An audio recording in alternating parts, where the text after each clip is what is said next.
Statistics के third lecture में आपको वेलकम करता हूं। इस लेक्चर में हम सीखेंगे टाइप्स ऑफ डाटा कलेक्शन। पहली टाइप प्राइमरी डाटा, दूसरी सेकेंडरी डाटा। उसके बाद हम देखेंगे मेजरमेंट्स ऑफ स्केल। तो पहला स्केल आप हमारे पास नॉमिनल स्केल, फिर ऑर्डिनल स्केल, इंटरवल स्केल और रेशियो स्केल। तो लेक्चर को हम स्टार्ट करते हैं। प्राइमरी डाटा क्या होता है? Data collected directly from the source by our researcher for a specific research purpose. Mean के रिसर्चर डायरेक्टली जो डाटा का सोर्स होता है वहाँ से जो डाटा कलेक्ट करता है उसको हम कहते हैं प्राइमरी डाटा। लाइक हम किसी से पूछते हैं कि आपकी एज क्या है, आपकी हाइट क्या है, आपका वेट कितना है, आपकी क्वालिफिकेशन कितनी है, या किसी चीज़ का हम वेट मेजर करते हैं, हाइट मेजर करते हैं, लेंथ मेजर करते हैं, टेम्परेचर मेजर करते हैं। तो ये सारे का सारा डाटा जो डायरेक्ट सोर्स से हम कलेक्ट करते हैं वो क्या होगा? Primary data. प्राइमरी डाटा को कलेक्ट करने के कुछ मेथड्स हैं, उनमें चंद एक जो है वो सर्वे मेथड है। हम सर्वे करते हैं, रिस्पोंडेंट से डाटा कलेक्ट करते हैं, सैम्पलिंग करते हैं, पॉपुलेशन होती है उसमें से कुछ सैंपल्स कलेक्ट कर लेते हैं, इंटरव्यू करते हैं, कुछ क्वेश्चंस रिस्पोंडेंट से हम करते हैं। डेल्फी टेक्निक ऐसी टेक्निक जिसमें एक खास किस्म का ग्रुप होता है जो डाटा को डिसाइड करता है डाटा कलेक्शन में, तो उसको हम कहते हैं ये डेल्फी टेक्निक है। फोकस ग्रुप ऐसा मेथड है जिसमें हमारे पास एक खास किस्म का ग्रुप पहले टारगेट किया जाता है रिसर्च के ऑब्जेक्टिव को देखते हुए, तो वहाँ से डाटा जो कलेक्ट किया जाता है उस ग्रुप से, उसको हम कहते हैं फोकस ग्रुप मेथड। यहाँ फिर हम ऑब्जर्वेशन कर सकते हैं, अपनी पर्सनल ऑब्जर्वेशन की मदद से हम डाटा कलेक्ट करते हैं।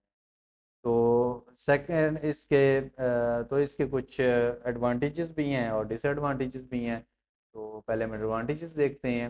एडवांटेजेस में क्या है कि ये डाटा रेलिवेंट होता है, जो हमारा ऑब्जेक्टिव होता है एग्जैक्टली उसी को मद्देनज़र रखते हुए रिसर्चर खुद डाटा कलेक्ट करता है, तो वो रेलिवेंट डाटा कलेक्ट वहाँ से करते हैं। डाटा एक्यूरेट होता है और रिसर्चर के कंट्रोल में होता है।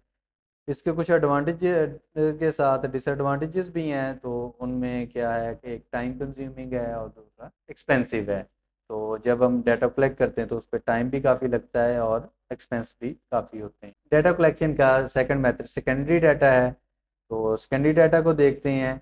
Data that has already been collected by someone else and made available for the use by the other researcher। Mean ऐसा डाटा जो ऑलरेडी किसी ने कलेक्ट किया हो, वो जब हम डाटा अपनी रिसर्च के लिए यूज़ करेंगे वो सेकेंडरी डाटा होगा। या ऑलरेडी वो किसी रिसर्चर ने अपनी रिसर्च के लिए यूज़ कर लिया तो वो क्या होगा? Secondary data. तो इसको कलेक्ट करने के कुछ मेथड्स हैं। किसी की डायरी से हम डाटा ले सकते हैं, गवर्नमेंट का डाटा होता है ऑफिशियल वेबसाइट्स, या वहाँ से हम डाटा कलेक्ट कर सकते हैं। ऑर्गेनाइजेशन का जो डाटा होगा वो सेकेंडरी डाटा होगा। ऑफिशियल डॉक्यूमेंट्स जो होंगे, स्टैटिस्टिकल रिकॉर्ड है, स्कॉलर्स के आर्टिकल्स है, बुक्स हैं, पीयर रिव्यू है, मैगजीन है, लाइब्रेरीज हैं। तो ये कुछ मेथड्स हैं जिससे हम सेकेंडरी डाटा कलेक्ट कर सकते हैं। तो इसके भी कुछ एडवांटेजेस भी हैं और डिसएडवांटेजेस भी हैं। तो पहला एडवांटेजेस ये कॉस्ट इफेक्टिव है, इस पर इतना एक्सपेंस नहीं होता, टाइम सेविंग है, हमारे पास इतना टाइम यूज़ नहीं होता, तो जल्दी ये डाटा कलेक्ट कर सकते हैं। इसके साथ साथ कुछ हमारे डिसएडवांटेजेस भी हैं। पहला लिमिटेड कंट्रोल है, क्योंकि डाटा किसी और ने कलेक्ट किया होता है, उसने अपनी रिसर्च को फोकस करते हुए डाटा कलेक्ट किया होता है, तो मे बी हमारी रिसर्च का ऑब्जेक्टिव माइनर से उससे चेंज हो, तो हमारा उस लिहाज से उस पर डाटा पे कंट्रोल नहीं होता। तो इस पर बाइसनेस भी हो सकती है, जिसने डाटा कलेक्ट किया उसने अपनी ओपिनियन के मुताबिक डाटा कलेक्ट किया होता है, तो डाटा बायस भी हो सकता है। होप सो ये आपका लेक्चर बड़ी अच्छी तरह क्लियर हो गया होगा। अगर आपका कोई क्वेश्चन है तो आप कमेंट सेक्शन में कर सकते हैं। वीडियो को लाइक कर दें, चैनल को सब्सक्राइब कर दें और बेल आइकन को क्लिक कर दें ताकि ताकि वीडियो आप तक बर वक्त पहुँच सके। तो लेक्चर को हम आगे बढ़ाते हैं। सेकंड इस लेक्चर का part types of data by measurement scale. तो पहला मेजरमेंट स्केल हमारे पास नॉमिनल स्केल है। ये कैटेगोरिकल डाटा के लिए यूज़ होता है। इसकी डेफिनेशन को देखते हैं। Simplest type of data classification categorising data without any quantitative value और ऑर्डर्स। इन ऐसा डाटा जिस पे कोई न्यूमेरिकल वैल्यू भी ना हो और ना कोई ऑर्डर्स हो, इन उसको रैंक ना कर सके, उसको प्रायोरिटाइज ना कर सकें, तो वो क्या होगा? Nominal scale. इसकी कुछ एग्जांपल देखते हैं। जेंडर मेल फीमेल दोनों एक जैसे हैं, हम किसी को प्रायोरिटाइज नहीं कर सकते, करेक्टर जो इसके ऑर्डर्स नहीं बना सकते। टाइप्स ऑफ पेट्स हैं, कैट होगा, किसी के पास डॉग होगा, तो हर किसी के पेट्स जो है उनकी बर्थ एक जैसी है, किसी को हम प्रायोरिटाइज नहीं कर सकते। मैरिटल स्टेटस, कोई भी मैरिटल स्टेटस तो वो सारे एक जैसे हैं। उसके बाद सेकंड हमारे पास स्केल आ जाता है ऑर्डिनल स्केल। ये स्केल भी क्वालिटेटिव डाटा के लिए यूज होता है। इसकी डेफिनेशन को फोकस करते हैं। Data classification with a meaningful order but the interval between the categories are not equal. Mean कि ऐसा डाटा जिसको हम कैटेगराइज कर सकते हैं, जिसका ऑर्डर्स बना सकते हैं, जिसका सीक्वेंस बना सकते हैं, लेकिन उसको जब हम ऑर्डर्स बनाएंगे तो जिसको हम टॉप प्रायोरिटी पे रखेंगे, फर्स्ट नंबर पे रखेंगे या सेकंड नंबर पे रखेंगे, तो उनके दरमियान जो डिस्टेंस है फर्स्ट सेकंड का और सेकंड थर्ड का वो सेम नहीं होगा। एग्जाम्पल कुछ हम देखते हैं इसकी। सर्वे का रिस्पॉन्ड है तो उसमें वेरी अनसेटिस्फैक्ट्री और वेरी सेटिस्फैक्ट्री, तो ये रिस्पॉन्ड इसके दरमियान वेरी करता है। तो हम इसको अरेंज कर सकते हैं, इसका सीक्वेंस बना सकते हैं। एजुकेशन लेवल है, प्राइमरी लेवल, सेकेंडरी लेवल है, उसके बाद कॉलेज लेवल है, मास्टर डिग्री लेवल। तो इसके इनमें जो हमारे पास डाटा होगा उसको हम कैटेगराइज तो जरूर कर रहे हैं, लेकिन उसके दरमियान जो इंटरवल देखें तो वो सेम नहीं है। लाइक प्राइमरी एजुकेशन है वो 5 ईयर एजुकेशन है, सेकेंडरी 10 ईयर एजुकेशन है, कॉलेज लेवल वो 12 ईयर एजुकेशन है। तो अब देखें तो पहले हमारे पास जो डिस्टेंस है वो 5 ईयर एजुकेशन का है, उसके बाद 2 ईयर एजुकेशन है, फिर मास्टर डिग्री है तो उसके बाद 4 ईयर एजुकेशन ऐड करें तो हमारे पास मास्टर डिग्री आ जाता है। तो मीन के दरमियान जो इंटरवल का डिस्टेंस है वो सेम नहीं रहता। तो थर्ड हमारे पास जो स्केल है वो इंटरवल स्केल है। ये न्यूमेरिकल डाटा के लिए यूज होता है, तो इसकी डेफिनेशन को हम पहले देखते हैं। Numerical data with meaningful and equal distance between value but not use 0 point.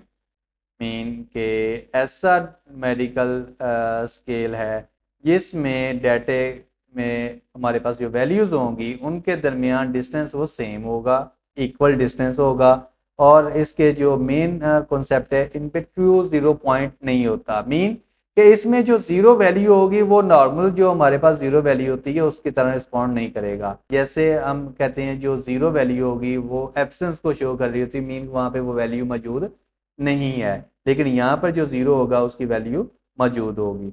Mean उसकी एग्जांपल देखते हैं। हमारे पास टेम्परेचर होता है, तो टेम्परेचर जो हम मेजर करते हैं तो 0 डिग्री एक वैल्यू है, वो ये नहीं बता रहा कि यहाँ पे टेम्परेचर नहीं है, वो बता रहा है कि यहाँ पे टेम्परेचर है, और ये जैसे वाटर का फ्रीजिंग पॉइंट है तो ये टेम्परेचर मौजूद है। इसमें हम एडिशन और सब्ट्रैक्शन का रूल तो अप्लाई कर सकते हैं, लेकिन मल्टीप्लिकेशन और डिवीजन का रूल अप्लाई नहीं कर सकते।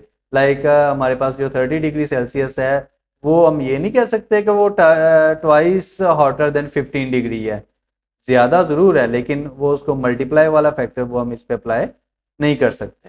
तो इसका मेन जो है इसका की पॉइंट है जिसमें हमारे पास ट्रू 0 पॉइंट नहीं होता। लास्ट हमारे पास जो स्केल है वो रेशियो स्केल है। रेशियो स्केल क्या होता है? Most informative scale containing all properties of an interval scale plus our true 0 point. Mean इसमें तमाम की तमाम प्रॉपर्टीज मौजूद होंगी जो नॉमिनल स्केल में थी, जो इंटरवल स्केल में थी, जो ऑर्डिनल स्केल में थी। तो ये तीनों स्केल्स की जो प्रॉपर्टीज थी वो इसमें मौजूद होंगी, और एडिशनली हमारे पास क्या होगा कि इसका ट्रू 0 पॉइंट होगा। मीन इसकी जो जीरो की वैल्यू है वो बिल्कुल नॉर्मली उसी तरह रिस्पॉन्ड करेगी जैसे हम जीरो को कंसीडर करते हैं। मीन जहाँ पे जीरो होगा वहाँ पे इसका मतलब है कि वो वैल्यू उसकी एब्सेंस होगी। लाइक हम कहते हैं कि वेट जीरो है तो इसका मतलब उसका कोई वेट नहीं है, हाइट जीरो है तो, या लेंथ जीरो है तो वो कोई भी लेंथ मौजूद नहीं है। इनकम किसी की जीरो होगी तो इसका मतलब है कि उसकी कोई भी इनकम नहीं है। तो ये कॉन्सेप्ट आपको तो चारों स्केल्स बड़ी अच्छी तरह क्लियर हो गए होंगे। नेक्स्ट हम एक चार्ट की मदद से इनको आपस में कंपेयर कर लेते हैं कि इनकी एग्जैक्ट वैल्यू क्या क्या है और किस किस तरह आपस में ये डिफर करते हैं। तो हमारे पास जो नॉमिनल स्केल है उसमें सिर्फ हम उस डाटा को कैटेगराइज कर सकते हैं, उनको बाइफरकेट कर सकते हैं, ये डाटा इससे डिफरेंट है। दूसरा ऑर्डिनल स्केल, इसमें हम कैटेगराइज भी कर सकते हैं और उसको रैंक भी कर सकते हैं। इंटरवल स्केल में कैटेगराइज भी कर सकते हैं, रैंक भी कर सकते हैं, और इसमें इक्वल इंटरवल भी मौजूद होते हैं। इंटरवल स्केल के बाद हमारे पास रेशियो स्केल जो है, इसमें क्या होगा, कैटेगराइज भी कर सकते हैं, रैंक भी कर सकते हैं, इसका इंटरवल इक्वल भी होते हैं, और ट्रू जो है 0 पॉइंट वो भी मौजूद होता है। मीन जीरो जो है एग्जैक्टली उसी तरह रिस्पॉन्ड करता है जैसे नॉर्मल जिंदगी में हम कंसीडर करते हैं। ये था हमारा लेक्चर। तो इसी तरह के लेक्चर को देखने के लिए चैनल को सब्सक्राइब करें, वीडियो को लाइक करें और बेल आइकन पर क्लिक कर दें। शुक्रिया।